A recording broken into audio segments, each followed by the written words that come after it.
Uganda. Welcome to the show. My name is Patrick Kamara. We are coming live from the home of the Right Honorable Prime Minister of Uganda, Robinah Nabbanja. We are here to have a conversation with her on matters of concern to you, on matters of service delivery. And we'll be giving you an opportunity through our platform so that maybe you can send a question or two or a comment. But this is a conversation with the Prime Minister of Uganda, the Right Honorable Robinah Nabbanja.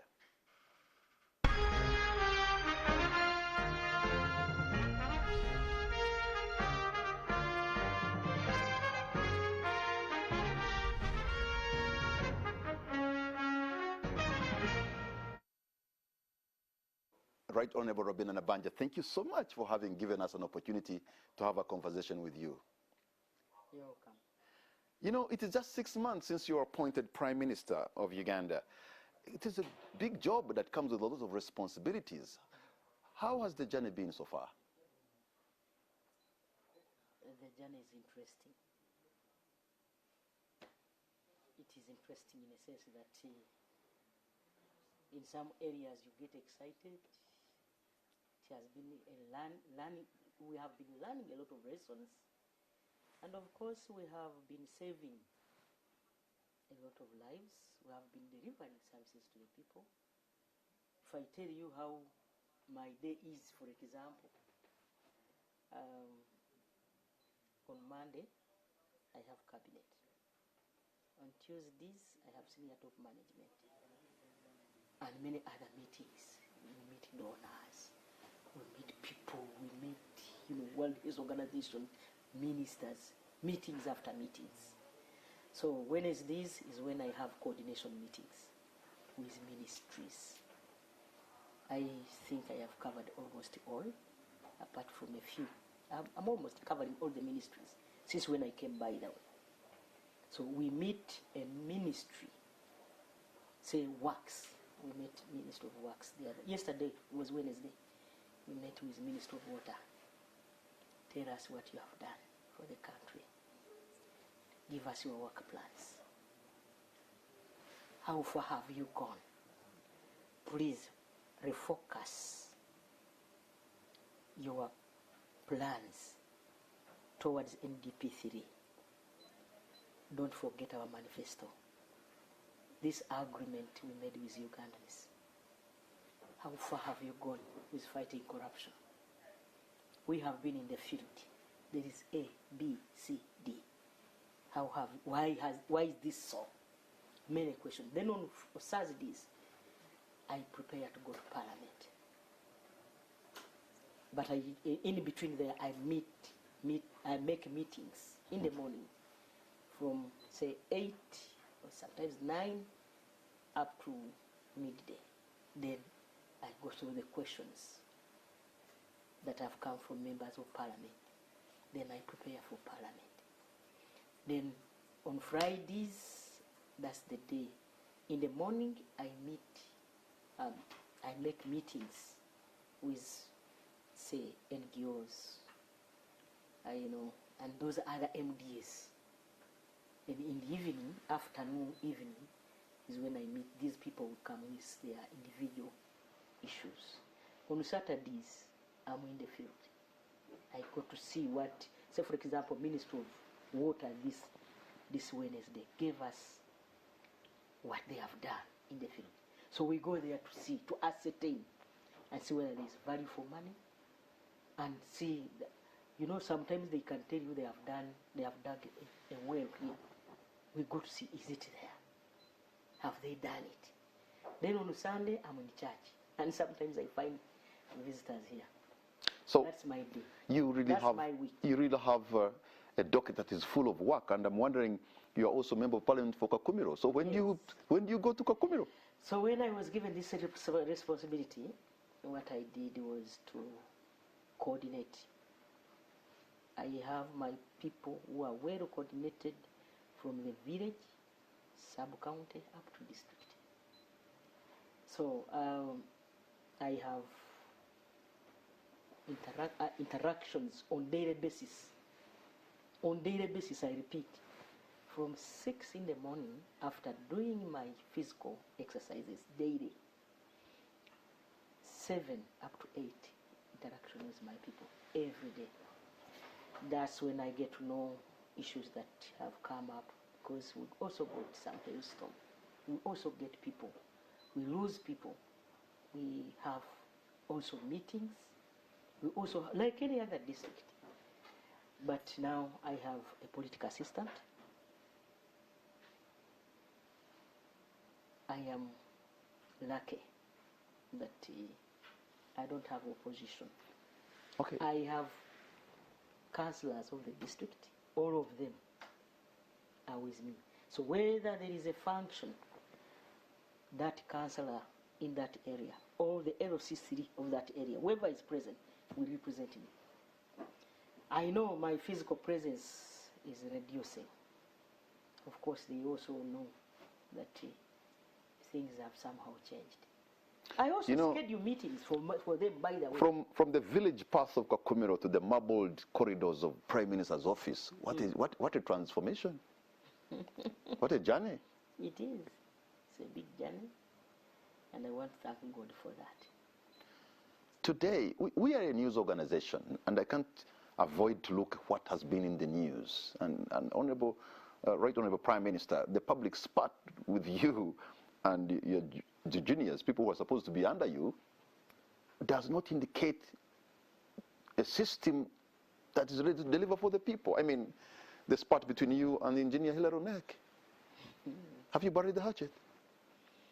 Oh, yes. I think I want to inform Ugandans that we are like, in Uganda, there is Aboluganda Vita. Aboluganda Vita means when these words, even if you are friends and if you are brothers and sisters, even if you have, these misunderstandings are normal. I think my brother really saw the mistake, and we have agreed to move on. Don't you think that alone sort of creates an image of a system that perhaps is not working? I'm saying this because people who have been in that office before have talked about mafias, talked about being harassed, including yourself, Right Honorable Prime Minister. At one point you said some people are following you at home. I remember when you had just been appointed Prime Minister. They were looking for a way of working with me. Here is the Nabbanja. And not threatening your life? They were not. Our government has got a very good intelligence system. I think one of the best in Africa. We followed up to the last conclusion and said, okay, somebody wanted to know. I think they were trying to test whether I'm corrupt, whether I can give me money, and they said, that one, please, leave her alone. Just work, just do your work. And we are moving on. Yes. Now, like, for example, my brother Hilary Onek today, I think I am moving at a high speed. Meaning what, Honorable Prime Minister? High speed. Speed. When we get directives from the president, when we make cabinet decisions, when we go to the public, when we go to these needed people, say like those of Ntoroko, you want that problem solved now. Another one may say, no, let us go through this, and solve that problem. It can take so long. So some of us want to see problems solved as quickly as possible. I think that's where we part. So are there people whom you think maybe they are slowing you down in the cabinet? But of course we are many. I'm also discovering that systems sometimes have got bureaucratic. I don't know whether you understand what I'm talking about. Ways that somehow drain. You want to solve this problem, say like yesterday. But because the channels of solving problems are quite lengthy, and because of that, we find ourselves somehow moving slow. And my way of doing things is like, let us conclude this. this decision has been made, let us have it. And that, and that is frustrating you? No, I think it is not easy. It's not easy to frustrate me. You know, we have moved. And by the way, there are a number of things we have done. I wish you asked me that question. what have you done? My dear, the number of changes we have done in the system. We used not to have a senior top management by the time I came in the Prime Minister's office, where all of us, the ministers under my office, sit. Say, look, last week we had this, we had this, we had this. It's a change I have come with. And that has helped me to quicken the process. You understand what I mean? Of coming up with decisions. Okay. It has helped me to build a team which is concrete. And how is that translating into service delivery to the local person on the ground? Now, either looking for the minister in general duties, looking for the minister of test affairs, looking for this and this, Karamoja, we sit in one room and agree, and things move. It has not been there before. So the coordination meetings of every Wednesday, where we invite a ministry with all the technical people, the ministers, I said, look here, there is this. And a number of things are moving. We went to Amrata, for example, and found that some of the roads that had been cut off by floods, I saw something on your TV, in actual sense could be worked on. When we came back, I invited the Minister of Works, Junura came, and many others. Why don't you do this? They have done it. In just how many weeks? I think 3. You know, you have brought energy in that office, and everybody can see it, that you are moving with energy. But again, your critics are saying, look, the Right Honorable Nabbanja is micromanaging everything. You want to be everywhere. And they're saying, look, give her some time, and she's going to break down. But I have not. These are almost 6 months. I have not. I am the person who has been working. I am a hard-working person. Steady. You know what they call steady. Now, for example, when we came, by the time I came, these floods had happened 2 years before. True or false? These floods came to Uganda. They happened in 2019. In Bulisa, where we are going to put a health center. A health center submerged, a full health center that had just been constructed. They have the health staff, they have the medicine, they have everything, but they don't have where to administer the medicine, to administer, to even have mothers deliver. So when I came back, I said, what do we do? I have been a Minister of Health. I know what to do. Because the meeting with the Minister of Health. Because the meeting with the officials from Bulisa. I remember we have tents. So we got a tent and took a tent, at least for people to be using. I said, where do we get the money now to construct a health center? The other one went to, and water is not subsiding anyway. So I caused another meeting of senior top management when we got 15 billion cedis. Do you remember? The floods of Kasese have been taking place since 2013. Are you aware? Oh, every year, almost every May and June. Yes. The problem of people of Kasese is not food, it's land. I got to know that when I went to the field. But I don't do, by the way, I don't move alone. That day I was with the Honorable Hilary Nick. We went to a place called the Mohocha. Mohocha, as you are going towards on the highway to the national park. Yes. So the people there told us, these people know. We went with Posho, remember? With blankets, with bed nets and everything. But these people need land. And those bed nets are not donations, we buy them. But the people we are giving blankets need land. So the what? people we are giving portion need land. So when I came back, after having those many interactions I had with a number of districts, helped us as senior top management to sit and say, what do we do? We have got 15 billion from Minister of Finance. 10 billion has been budgeted for postal beans and food items, relief food items.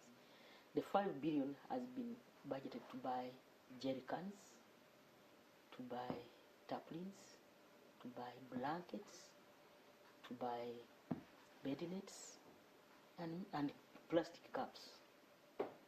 Then I said, no, I don't think, let us use this money. Let us use this money and solve the problems once and for all. The problem of land? Yes. And where do you get the land? Because the Honorable Prime Minister, the people in that area, some of them are called the Busangora. They have suffered a historical injustice. Yes. Their land was turned into a national park. Let me tell you. Some of them have gone to Congo, others have gone to Ankole. Yes. But they are people with land, and we are going to buy it. Kasese, we are going to get land and relocate those people, those who have been dying on the mountains. So the 5 billion, how do we use it? They call it environment. So there was environment, so the permanent secretary, the Minister of Finance, the environment was made. We got some money to buy land in Kasese, we got some money to construct a health center in Bulisa, we got some money to construct a health center in a place called Rwampanga. Rwampanga is in Nakasongola. We got some money to construct a primary school. There is a primary school in Nakasongola. We went there. Remember when I was doing this? Yes. In Nakasongola there. Called Mone. That primary school subsided in the water. But they have their desks. They managed to remove the desks. They have the teachers, they have the code, they have everything. But they have nowhere to go to school. They don't have a school. So we are going to construct a school in that place. So before that, on the return of Prime Minister, the people of Busangora, areas of Mohocha where you found these, I'm sure some of them are pastoralists, they need huge chunks of land. They wonder where you can buy. The pastoralists, I'm sorry, we shall not help them, those who need big chunks of land. Because I'm told the land that the district officials have identified, we may not be able to get that big chunk. And of course, with the limited resources we have. So I think those ones will now, share, have communal land. But these others, we shall manage to give them so that people can own land. Now, we went to Kayunga. In Kayunga, they need land.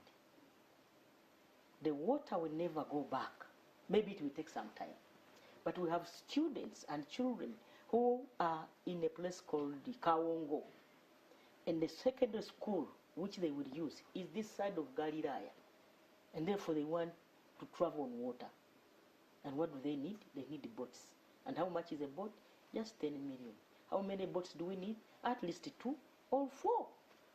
So we budgeted for that. Then we budgeted for land in Kayunga. Fortunately, I want to thank the members of parliament in that area, especially Honorable Nantaba. She has negotiated land at a cost of 1.5 million an acre. And therefore, her people will get more land. You get more acres of land than those of Kasese. Kasese is quite expensive, but I think we need also to do some more work. The chief government of Valua is in touch with these people, and I believe tomorrow they are going to go and survey the land. Then, when you go to Amurata, I've moved in this country. In Amurata, those people need a health center. So we got to construct a health center in Amurata. In Ntoroko, those people from Ntoroko have got an issue. There's nowhere we can buy land. It's not there. But of course, we have Uwa land, which Uwa land we had agreed some time back. They have been having these problems. And the 10 acres was given to the people by Uwa for them to use to bury. They have nowhere to bury, by the way. Bury your ground of 10 acres. Then we also said now, these people who have got stuck on water. You saw them. I don't know whether you know that they are there. They are stuck on water like this. Down there is water, so there is a way they improvise, and they're on top of water, on a lake. So those ones we are going to relocate and put them near water, but The people of Ntoroko had asked that government should degazette part of the not, Semuliki Valley National Park. It is not possible to degazette because, national park. Yeah. For information, it's constitutional. But because we know at one time, we were told this water, there were these floods in 1960s, and therefore water will go and people will go back. So we are going to have a friendly coexistence with the people. They will use, they can be allowed to use, but they are not supposed to own. But you know, Ntoroko is highly populated, and people, their livelihood is cattle keeping, which requires big chunks of land, and yet the people are many. It is not possible to say we have given you this land. It is constitutional, and therefore we want to respect our national parks. But the predicament these people of Ntoroko have or are in, they are in dire need of survival. So we are going to allow them to use the land, but when water subsides, they will go back to their land. Yes, and all that I have done, we have, not alone, we as a leader, we have done that in this short period of time. We went to a place called Buyende, I'm forgetting the town council, and found that government had injected almost 2.5 billion shillings to construct an ice plant. It was commissioned in 2010, but the ice plant has never worked. So we came back and said, Minister of Fisheries, you come here. To benefit the fishing community? Yes. Okay. So 2013, they have been changing contractors, those take the money, and now we want to start prosecution. But nevertheless, they have given us a way forward. This is how we are going to do it. Bukungu, I've remembered the place, Bukungu, Town Council. And therefore, there are those projects where your government has sunk a lot of money. We are in Bududa the other time. I also discovered that government has put a water project, was 23 billion, but people don't have water. And that has been there since 2017. So yesterday I had the Minister of Water and said, look, can we have this in place? And what I have done now, or what we have done, is to involve all ministries and ministers, and all of them are moving. You have seen what Uganda is doing. So now, Bududa, one of their issues is landslides. Yes. And you have attempted to relocate them at one point to Kiriandongo in Masindi, but the people were reluctant to go there because it's a different place, different environment, different culture. But also, it's because landslides are happening, right, Honorable Prime Minister, because of the degradation of the environment. Look, Bududa has peculiar features. We have decided now that those people in the island should leave those places. Government is going to buy land down in the lowland. Of course, we still have land in Imbramutie. And then we plant forests. We plant trees up. We shall use that friendly way, the way NEMA does. We shall use that friendly way and plant our forest. Those programs and policies and plans of afforesting, of planting trees and relocating them have been with the government. The problem is that your colleagues before and the colleagues you're working with have not been able to implement what they have agreed upon. No, let me tell you what we did yesterday. Yesterday I had the Minister of Water. Of course, you know, it also takes charge of the forests. They have the seedlings with them. So wherever we shall relocate, that Nabbanja or that land will be planted with trees. We shall benefit in a number of ways if we plant trees. People have sentiments and emotion attached to their land. Sometimes it's almost impossible. No, they have because they tried something back and took them to Kriandongo and other places within Masaba land, and they said no. They have come to accept. They are the ones now calling us. They have lost lives. They have lost property. They can also see they are not you. They are human beings. Some of them are saying, "Mom, enough is enough.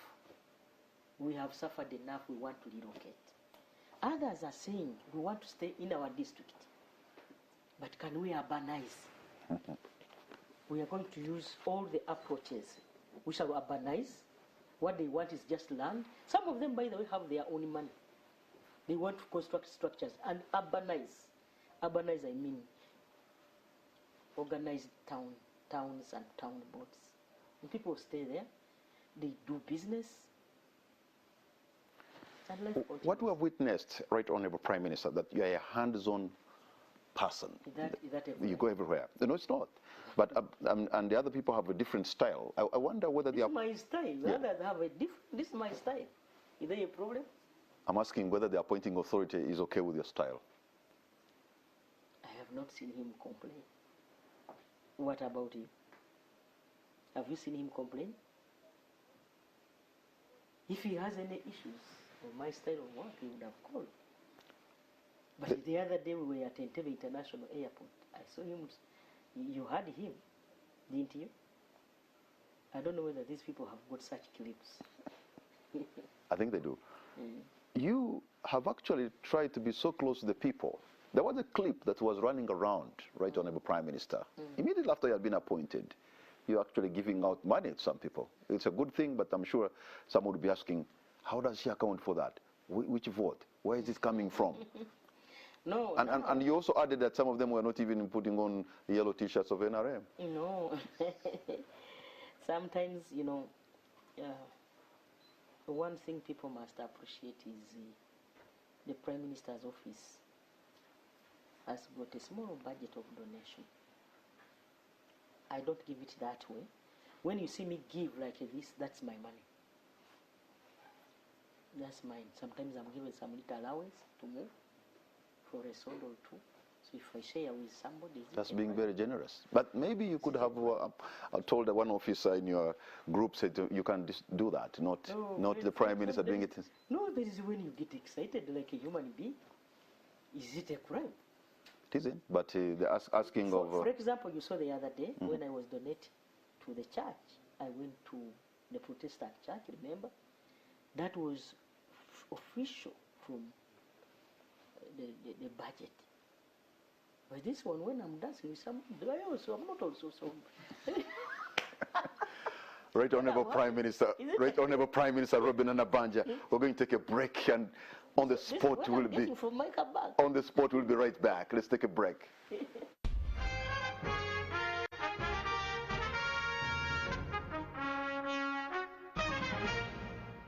No, even right there. Like, the Office of the Inspector General of Government, like I told you, I am mobilizing all our forces, so that we can all be on the same page. So he said, look, the budget is small. Our budget as Inspector General, IGG, is small, and therefore, if you take away the salaries and these are the administrative costs, we can't move. Then I said, you start from here. You start from the ministries. Start here. Start near you. That was because you don't need money to come to Prime Minister's office, do you? You don't need money to go to the Ministry of Agriculture, Entebbe here. You don't need too much money to go to the Ministry of Works. So I wanted her to start, even in her office. You don't need money to do some of these things, a lot of money, because she wanted to move, maybe be here, be here, be here. I said, for this financial year, bearing in mind that our economy is not doing very well, you need to start from here. So for you, it's your opinion that there's corruption right up there and the ministry is very close to her? Don't you think so? You have more information than I do. You are the Prime Minister of Uganda. But you have also been here longer. So corruption can be fought in a number of ways. We can use those government agencies like IGG, Auditor General, State House Anti-Corruption Unit, the CID, and many others. But we can also prevent, can't we? But again, you have actually talked about the IGG, State House Anti-Corruption Force that is there. We have even the civil society like Anti-Corruption Coalition Uganda. You have all these. But it appears, despite so many platforms that are geared at fighting corruption, we still find ourselves in big trouble with corruption.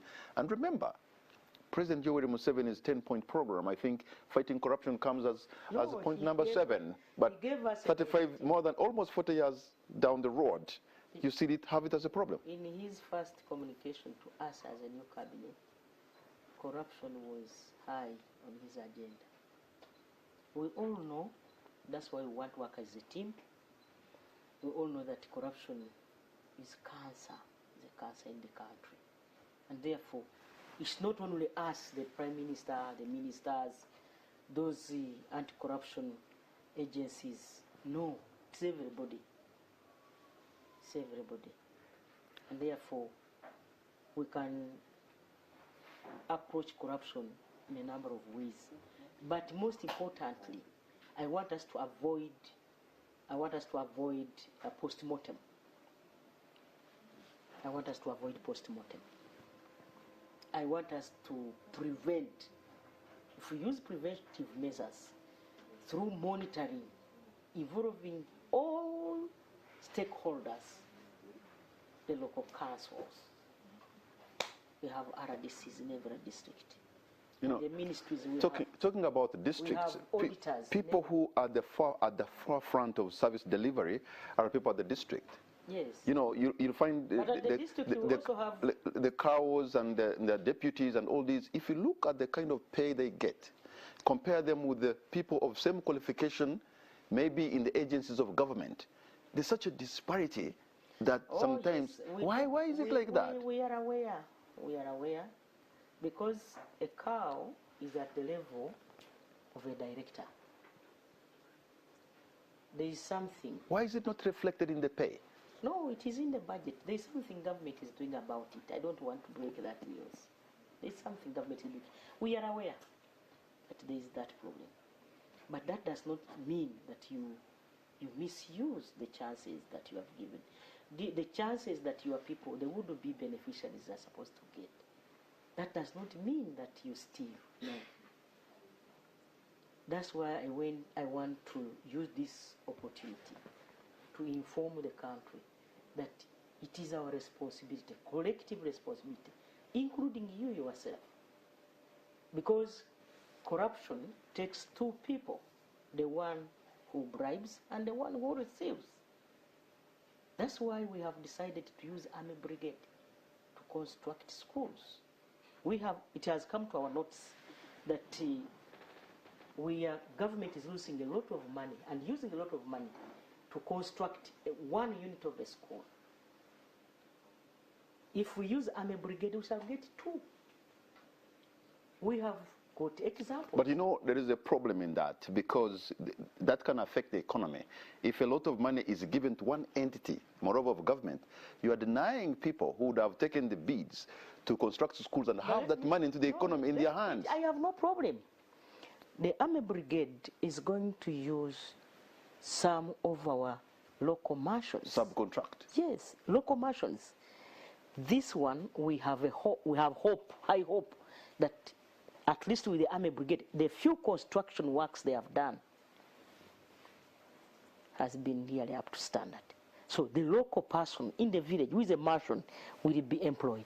Isn't it better to ask for quality and standard Wait, from the we local have people, tried. other than I can using give you the example. construction brigade of the UPDF, because Let me money, instead of cascading into the economy, Wait. money will just go the money will go in the economy to the because- military, Wait, which the is not a army good thing. brigade does not have sand. The army brigade does not have bricks. The bricks will come from the local people.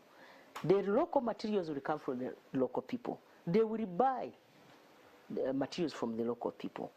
Now, they will buy these other products like iron bars, you know, and these iron bars are are produced by our industry. Is it right to ring fence that job specifically for the military in a free economy like us? We want to be like we have we in want to be Uganda? like those developed countries. Take an example of China. China has used its army to construct cities, to construct roads. Even these other companies you see here, CCC, China Railway, they are all army. So the country is now stable. Okay? The country is stable, and we think we can now move. We want to construct all schools and say, after 2-3 years, we are done. We go now to roads after 5, but now the private sector can now continue. But are you aware, most of these companies are not Ugandan. When will you be able to build capacity for the Ugandan companies? But are you aware if you're not giving them jobs like this? Are you aware that some of these companies are not Ugandan companies? But on the other hand, I want Ugandan companies also to take a note of this. Some of them have failed to build capacity. They depend on money from banks. Very exorbitant loans they get, and it is you, the taxpayer, who is supposed to pay the interest of those banks. It's you, the taxpayer, who is supposed to service their loan. It's you, the taxpayer, who is supposed to even pay kitu kidogo. So the prices go high. And we are saying enough is enough. But, Right Honourable Prime Minister, then it is your government that's supposed to make it easy to do business in Uganda. The cost of doing business is high, the interest rates are high, and yes, as a government, you should fix it. But now we are saying the economy has struggled because of COVID. What should we do? Some of this money, remember, is borrowed money. When you hear of U-Gift, that's World Bank, it's a loan. So we get a loan. Instead of constructing 2 health centers, we construct 1, my brother. You have a policy called a local content policy. Yes, we have. So if you do not build capacity of they will these sell small land. companies, how is the local content they will going sell to sand. Local content, they will sell bricks.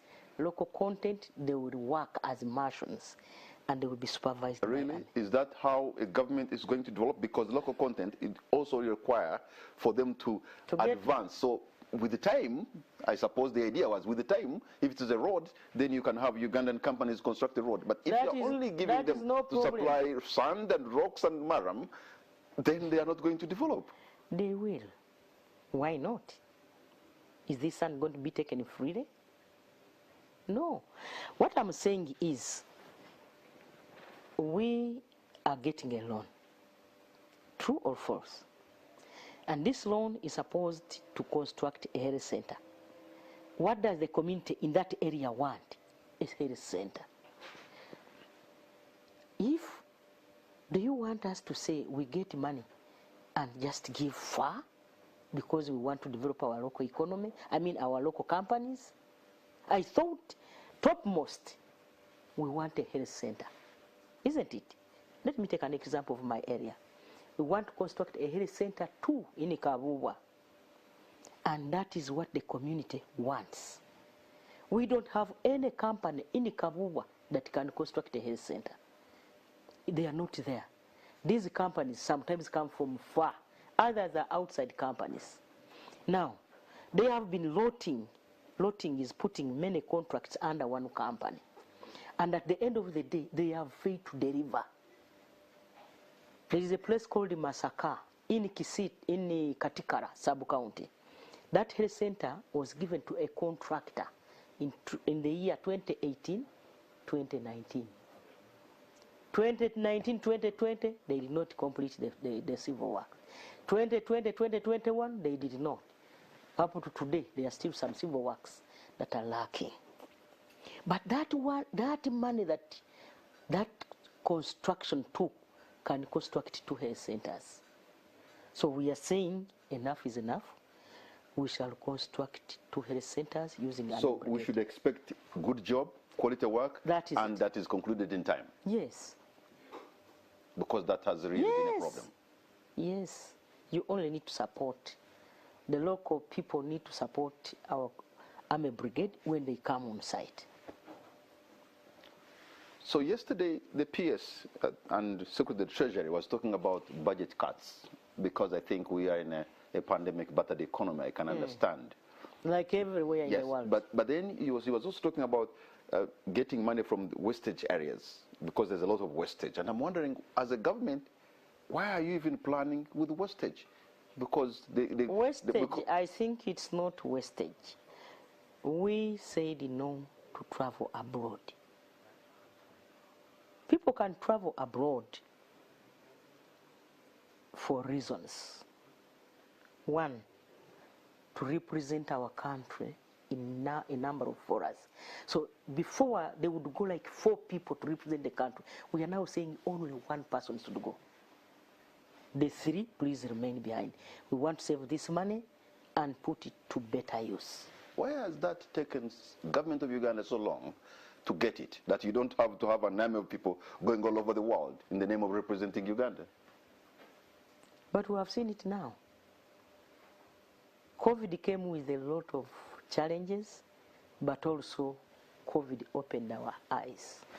Because if you take many people and they all get sick, we shall suffer. So some areas, you've cut some areas. Yes. But we are at a time when we actually need a lot of support. Many businesses, many organizations need a shot in the arm, need some financial support so that they can come up because we have been suffering.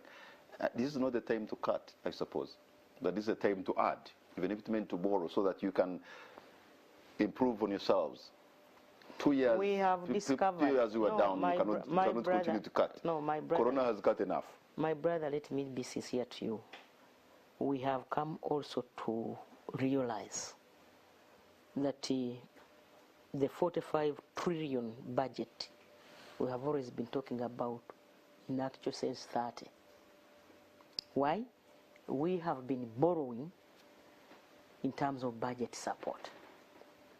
Now, every financial year we lose 15 trillion. So that means we use 30.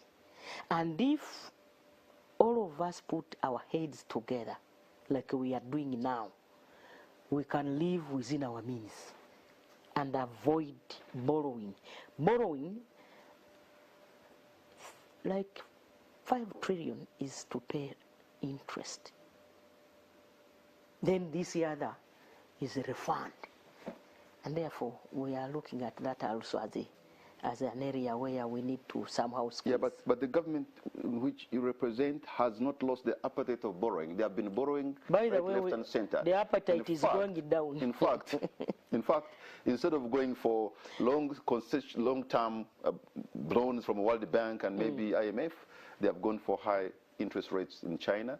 They have also actually borrowed internally, making it hard for people, ordinary Ugandans, also to borrow because the banks are okay lending money to government than individuals. It is the president. It is the president who has opened our eyes and said, look, I think, no, we cannot continue like this. We cannot continue like this. We are paying a lot of money in interest. We are losing a lot of money in interest to service those loans. And then sometimes when we bring it here, because of leakages, we don't realize what we are supposed to realize. Some of the leakages are like having high costs of construction. And therefore, we are saying we are going to use Army Brigade to reduce on high costs so that we can live within our means. is that bad? We are already paying so heavily because of the commitments you have made and the money you have borrowed. For example, I took up high cost. The road from Kampala to Entebbe, the Entebbe Express Highway, is one of the most expensive roads in the world. Almost no, it is expensive. Why? Because $500 million there. Yes, you for are only aware, 40 kilometers yes, or less. You are aware that that road met a lot of challenges in terms of compensation. It is because of the compensation rate that made that road be quite expensive. Yes. We appreciate that. It has been discovered that the money we borrow and to put to projects that we have, if you compare similar projects in other parts of Africa, Ethiopia or Rwanda, ours is 3 times more. Yes, because on a shorter distance. Because we have been using expensive companies, now we are also changing the trend. We said, look, and now you are saying we are always playing catch up, right? We get to know later after I've learned the hard way. It's better to know late than not to know at all. It's better. And we are saying we are changing. For you, you want us to put money in the economy for business people. But we are saying, I think we have done it. We are stopping it. We are going to use Army Brigade, at least to construct schools, so that we can construct as many schools as possible, such that every health center, 3 is in every sub-county. In every sub-county, we have a health center 3. In every sub-county, we have a secondary school. Like that. We are, by the way, we want to give services to our people. And we want to do it in a short period of time.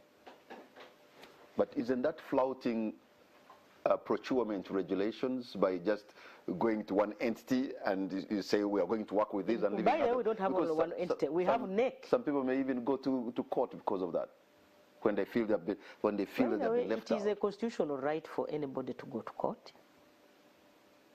Yes, it's their constitutional right. They can go to court, and the court will interpret. The biggest percentage of Ugandans, Right Honorable Prime Minister, are into agriculture. But when I look in the budget, the money you're putting in the sector of agriculture, it is very small. Does it make sense to put little money into an area that is employing majority of your population? Of course you are aware, and everybody is aware that between 65 and 68% of our population is living in agriculture. And therefore, and by the way, it is because of that we have been able to negate through this challenging period of COVID-19. Because we had food, we had, our economy was not able, by the way, to go to negatives like other, including big economies. Some big economies you hear we are negative 3.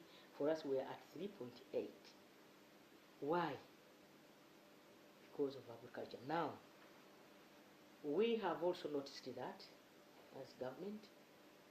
You heard our president the other day when he said, yes, let us now focus at parish level. We are targeting now our people who live on agriculture. We have 39% of our Ugandans who are yet to be in the money economy. You are aware. Now, we have identified pillars that will help us penetrate and make sure that those people, the 39% who are yet to be in the money economy, can also participate. In January this year, let me mobilize you guys.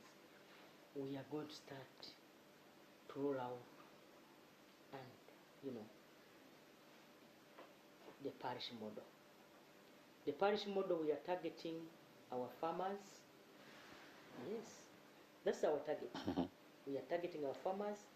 We want to see our farmers use the little resources we are putting at parish level. Because whenever the president would move, people would now say, Bega Biraboka.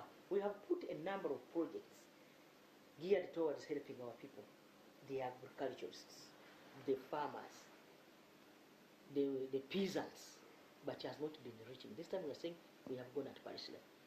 How are we going to approach this? We are going to use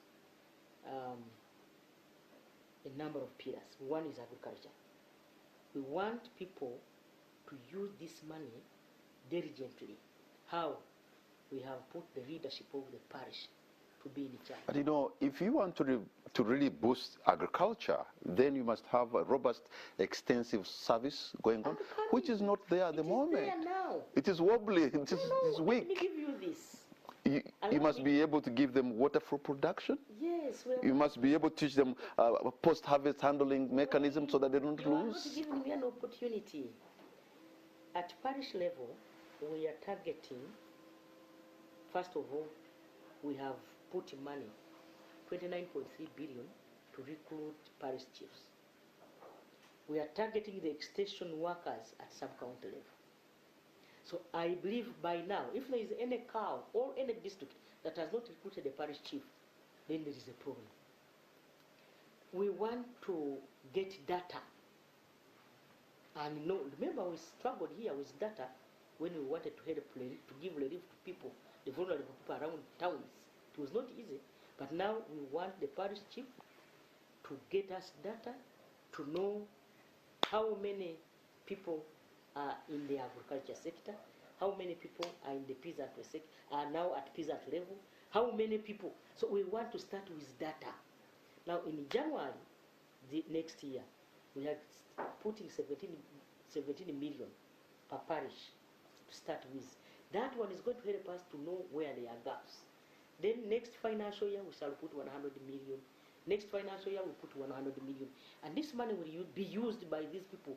One, to buy inputs.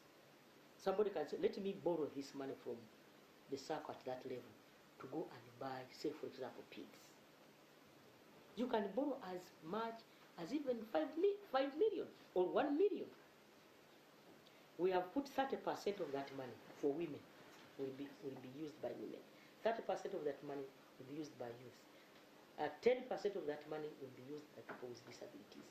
And then the rest we use, and the elderly. And therefore, this time round, we want to mobilize Ugandans to be on alert, to get involved. This money is refundable, but you will use it at almost recoverable cost. Yes. So this time Ugandans are going to benefit. So now, assuming in some areas people are going, they grow their kasoli or maize and they grow all these things, at the end of the day, there's no mechanism to add value and things like that. I'm talking about that because I have seen during bumper harvest, lorries driving from Kenya up to even Kakumiro, up to Mubende. They go into the gardens, pick grain and take it as grain across the border. And yet the president is always talking about value addition. So how are we going to benefit from that if you have no value addition, you have no factories, you know, agro-processing is not there? And the problem is, or the problem has been, that in some areas there has been a problem of power. The other problem has been the cost of power per unit. So the president has directed me and the Ministry of Energy to make sure that the industries, remember we have had that project ongoing that we have constructed. The industries, individual people and individual companies have put in place accesses electricity at 5 cents. But you know, you have committed yourself in concessions with these electricity companies, and it is long term. There's no how that one can be reduced because it is already, you know, embedded into the agreements we signed with the. We are in talks. Nothing is cast in stone. We are in talks. So you're telling the people of Uganda that the tariffs, electricity tariffs, are going to go down? Yes, especially for industries. We shall do it in a phased manner. We are going to start with industries and then now see how best we can help our fellow Ugandans who are crippling with high bills of electricity in their homes. Right Honorable Prime Minister Robinah Nabbanja. We're going to take a break, and on the spot we'll be right back. Welcome back. You're watching On the Spot. My name is Patrick Kamara. We are coming to you live from the home of the Right Honorable Prime Minister of Uganda, Robinah Nabbanja. Right Honorable Prime Minister, now I want to know about your legislative agenda. You are the leader of government business in Parliament, and every Thursday you go there for question time. What is your agenda? Not only every Thursday. That's when you really have to meet them seriously. Allow me to thank Parliament and its leadership, and thank my fellow colleague ministers for the work well done. As I talk now, we have been able to give Parliament 45 bills. 45 bills. 10 have been, I think, submitted for the first reading, and the others are still going through the process. And that is some big work. Yes? Well, 45 it is. I just needed to know, maybe are these 45 bills likely to cause some transformation? Yes, and all those bills are for government. So we have been able to respond to questions. Yes. Responses by ministers on time. It's not easy to mobilize, and but we have tried as government, and I believe I want to thank my fellow ministers for the timely responses of questions from our members of Parliament, and of course attending Parliament. Remember, by the time we started it was like, oh, where are the ministers? Where? Do you see that question again? I'm asking you, Kamara. I think they are attending. We are attending. Yesterday, I have never missed to answer questions in that house. To the extent that today the speaker failed to get time for me. I had my answers and the questions ready. Yes. So I want to commend my fellow ministers, the president who has always been guiding us. Otherwise, if we were not able to answer questions, I think our parliament would fail to get business. But we have been there. We have moved motions for government, and we have given responses any time. I've seen the Minister for Gender bring back the bill that was in the previous parliament on midterm access. The NSSF bill. The NSSF bill. Yes. Are you convinced that NSSF will be able to get money? Because the ED was talking something different the other day, that there's actually, they won't be able to have the money. We are yet to pass that bill. Until when a bill is passed, changes can happen. So we are yet to pass that bill. Mm-hmm.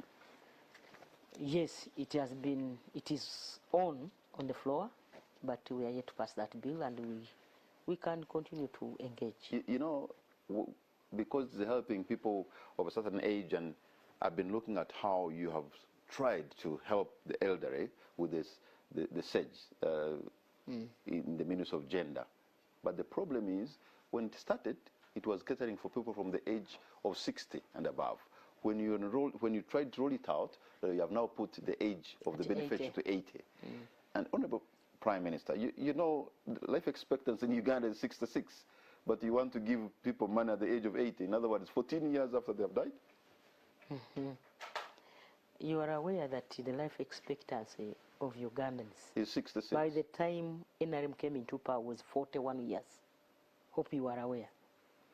In 1994, 95, the life expectancy was 50. So government has given people a lot of, how can I term it, security, because some people would die because of insecurity. You know, a lot of education. People know how to take care of themselves. Yes, take care of themselves. You know, and a number of things. The health care system is in place. You can get sick and get treatment, despite the fact that we are not yet there. But at least you can get treated. And therefore, people are staying longer. It's not 66. As of we talk now, it's 64. So, somebody can be 64 when somebody is still active.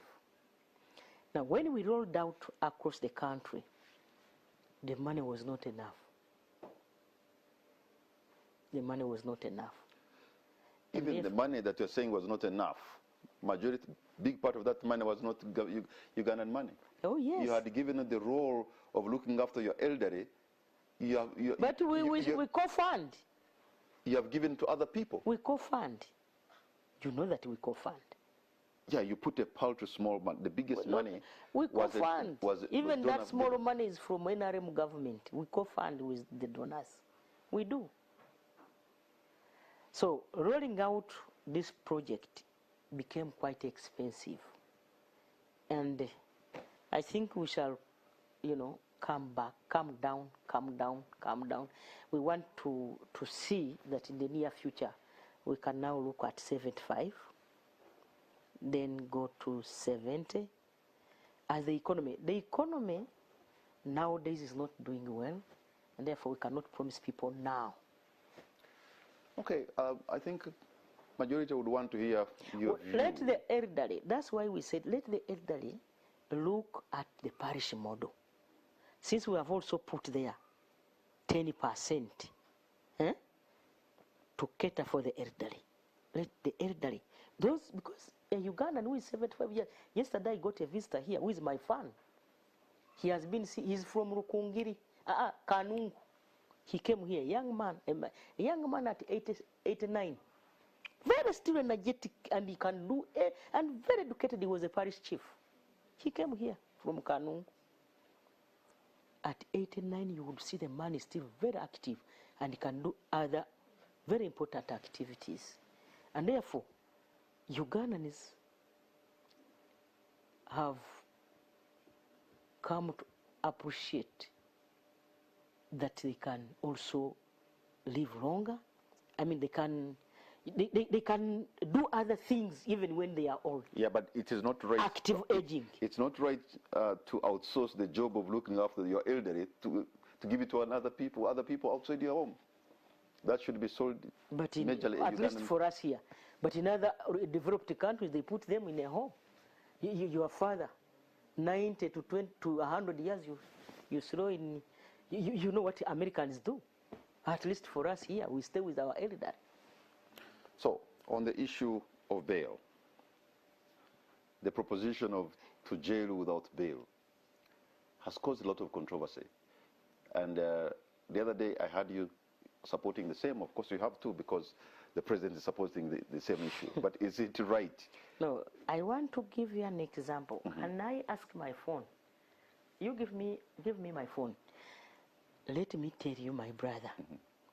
Remember a university girl. She was called Ruzinda. Do you remember that circus of Ruzinda? And a certain young man from Busangora. Let me look for this. Ruzinda was killed by a young man and dropped in Kakira. Do you remember that story? Murders happen. Wait. But the judicial officials... No, wait. I'm going to give... No, let me give you have the powers to grant or not to grant bail. No, let me give you Wino. Because we have to tell people what really is, what is the essence of us coming with this. Now, that young girl was killed at the age of 23 by a boyfriend. Now, the boyfriend dumped the body in a sugarcane plantation some time back. So because that young man was a doctor, was an intern doctor. Now, the way he killed this girl was like he knows the arteries which can kill somebody very quickly.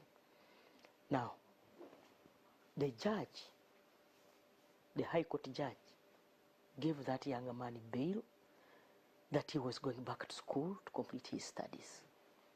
The young man actually completed his studies after being given. They have never had that case until recently, when Nakalema and myself entered into that. You understand what I mean? Now they started hearing the case recently. Now, towards the end of the case, that was, I think, yesterday, the High Court judge realized that this young man was just sending lawyers. This time he said, let us have him. Then they said, no, the young man is in danger, suffering from COVID. The young man was not suffering from COVID. In actual sense, he entered into marriage with another girl. that girl of American origin, and now he wants to get a green card to go to America. As we talk now, he's nowhere to be seen. The judge cancelled bail and said, let him come. He cancelled bail yesterday but one, here in the Kampala. But the parents of the younger girl are struggling. The other one has finished his studies. He wants to get married to an American. He wants to get a green card to run away. So when we say, please, please, please, you see but you also that there's no justice given to those people? But you also know there could be thousands of people who are denied bail and yet they are innocent. No. But you also know let me tell that you. the giving of bail is still within the discretion of the judicial officials. I know. Case by case, they analyze the case and they can give or don't give. So why do you want to take it away from them? No, let me give you this. Do you think suppose that was your daughter, and the young man accepted having committed that crime? He accepted. Eventually lawyers came in, they started dancing around. The man, because he comes from a very big family. Now, it is only those people who don't have money, who are rotting in jail. But people with money do not stay in jail. So then all you need to do, in my view, is that to empower the judiciary, give it the tools that they need, give them the resources, let them do expeditious trial, let them do the research they need to do, and then somebody is convicted. Because we have something called the presumption of innocence in our country. In other words, you'll be saying all of us are guilty until proven innocent. This younger man is called Masu Kirabo. The girl who was killed in 2005 is called Desire Mirembe. Do you remember that? Do you remember that case? So there are a number of such. But people who have money have not been charged. They have been getting bail. There can be an issue, with all respect, somewhere in Kakumiro, because somebody does not like the Right Honorable Nabbanja. Maybe that is the boy. You see, he jumped bail yesterday. He jumped bail, and the parents of this beautiful girl, you see that girl,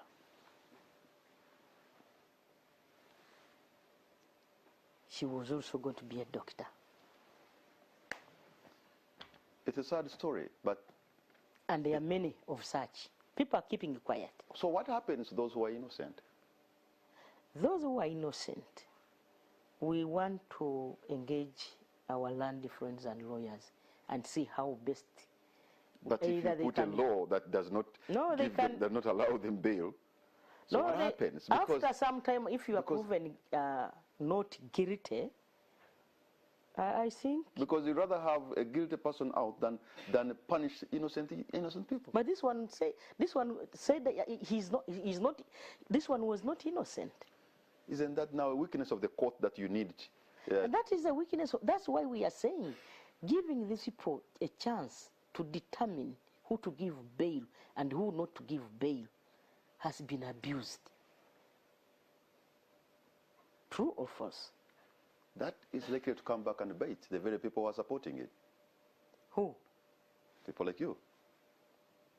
Because of disagreement in politics. Because of disagreement in politics, somebody can say, Right Honorable Nabbanja, ABCD, when you are very innocent. If we are going to legislate looking at ourselves, not looking at the big picture, then we are doomed as a country.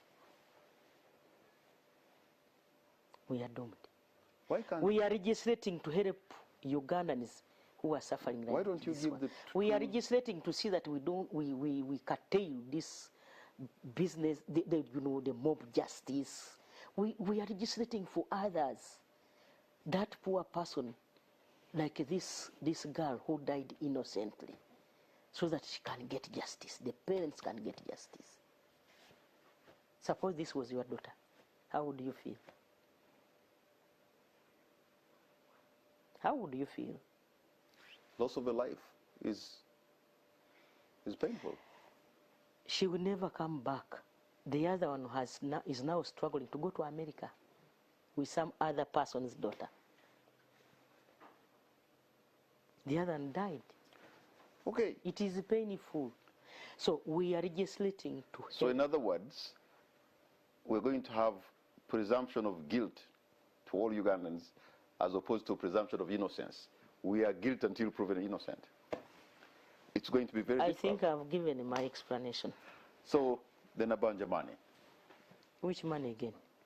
Have you forgotten when you just came in and you proposed that people should be given money, those who are maybe had a livelihood disrupted by COVID, and yet some people didn't get the money. But let me tell you, my brother, the 53 billion that we used to give the vulnerable people who got affected because of COVID was not abused. The only challenge that I remember vividly was that data correction. I even talked about it here. That's what the parish model is going to help us. Data correction. We did not have data, and we based our data. You know, we got our some data people from created names and numbers and gave money themselves. But those were. I had some people at the Committee of Parliament. Those were minimal. The number was minimal, and those are going to answer because it's easy. That's why I told my people, it is easy to get these people. Very easy. You worry. Hey, it is not easy. Worry or fear. It's not easy. I'm being sincere to you. Because you cannot hide your phone. We already have it in the system. If they ate the money, they ate poison. I want to, as we conclude our discussion. Because that policy we came up with this time round, that policy, if you brought data and you put yourself in, they will get you. We are now going to ask the IGG, there you are, because we have the data. So you struggle with it. Why should you get ashamed? This is where I told you. Why should you get ashamed because of 100,000? Why? Why?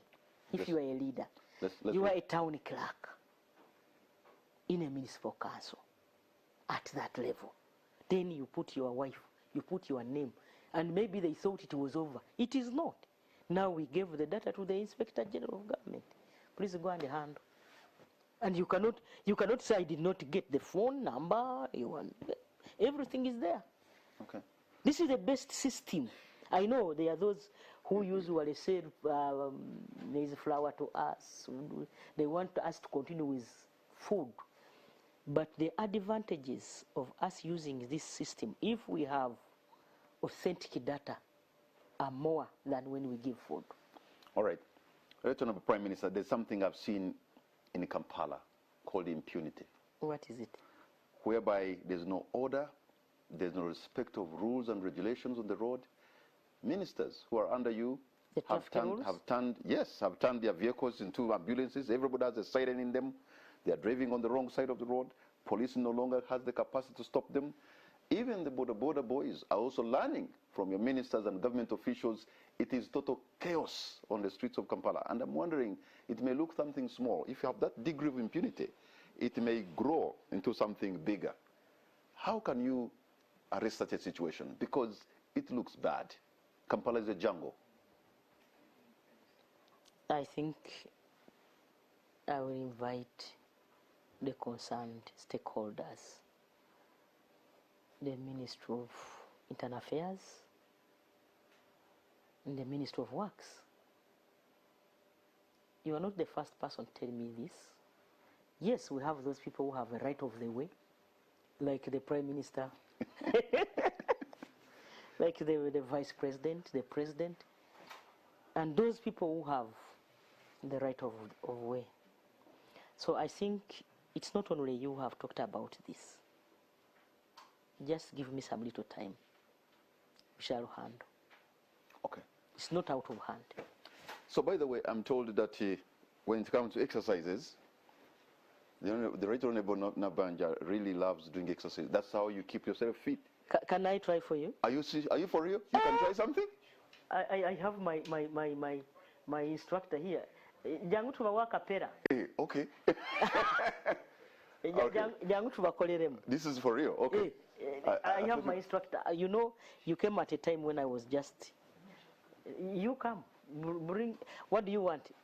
Well, kickboxing? What? I don't know. I don't know what you're going to do now. The instructor. I can see the instructor getting you some. You hurry. I would use in this kitete. Eh? Let me show Ugandans that you can be fit. Okay. So let me have my canvas. These are high shoes. Okay. Very quickly, young we are. Okay. Let me have my canvas. I am not going to spar with the Honorable Prime Minister. Please hurry. Young we are canvas. Somebody is working on the set. Okay.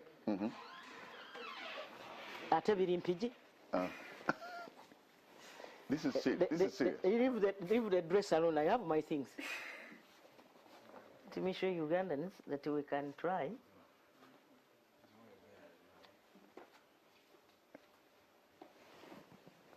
Tontadde mugundi kati gw'obuugira.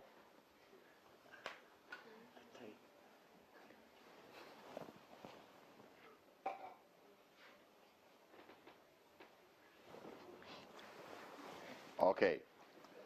What do you want? You're going to see. Jangu Idis. Ani Fatina. Karien. Karien. Eno.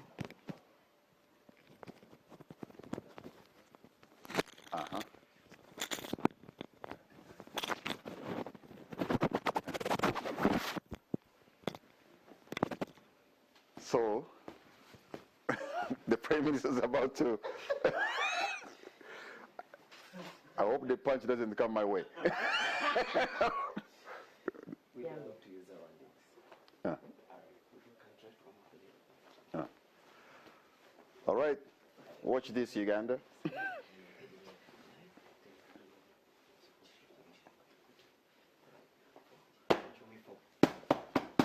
Okay, you heard that? Pressing 4. Nice 2. No, yongera ko Please. At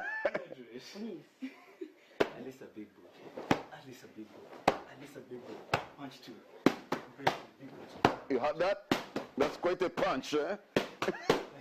1. Pressing 1. Thank you so much. All right. I think you have heard the Honorable Prime Minister having quite a punch. And that has brought us to the end of today's edition of On the Spot. Quite interesting. She has a punch, I can tell you. Can I greet the people of Kakumiro? Oh, right there. The people of So I Kakumiro. know that my people, you are there. And all those Ugandans I have been moving up with, my fellow ministers, our lovely president, we are proud of you. Thank you for thinking about this country. And thank you for leading us. Wow. We are proud of you. You are a God-given gift to the country. All right. Thank you so much, Right Honorable Prime Minister, for the time you have given us. Thank you, the people of Uganda, for having watched this. We want to thank you for your great company. I'm sure we talked about so many things: fighting corruption, service delivery, and taking this country to another level of development. Let us wait and see what's going to happen, because they seem to be talking with a lot of conviction. And by the way, I'm impressed by the Prime Minister's punch. Good night, and God bless Uganda.